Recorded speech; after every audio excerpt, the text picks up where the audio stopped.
গোপালকে স্নান করিয়ে সাজুগুজু করে রেডি করে দিলাম। ওকে দেখে মনে হলো ভগবানকে যত্ন করে সাজালে মনটা এমনিতেই ভালো হয়ে যায়। তারপর মহাদেবেরও জলাভিষেক করে নিলাম। ধূপকাঠি, মোমবাতি, জল, শঙ্খ দিয়ে আরতি শুরু করলাম। মনে মনে ভগবানকে বললাম, আজ শরীরটা ভালো নেই, আমাকে একটু শক্তি দিও যাতে সব কাজ ঠিকমতো করতে পারি। পুজো করতে করতে একটা কথা মনে হলো, মেয়েদের জীবনটাও ঠিক পুজোর মতোই।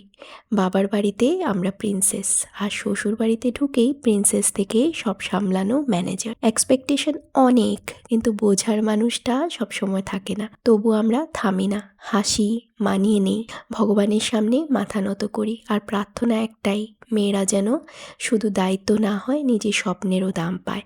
এই কথাগুলো মন থেকে বললাম, কারণ মেয়েদের স্ট্রাগলটা সবসময় চোখে দেখা যায় না, ফিল করতে হয়। শেষে প্রণাম করে হনুমান চালিসা হাতে নিলাম পাঠের জন্য। ভালো থেকো সবাই। আজকের ভিডিওটা এখানেই শেষ। আবার আসবো নতুন কোনো মুহূর্ত নিয়ে, নতুন করে গল্প সাজাতে। এখন আসি, বাই বাই।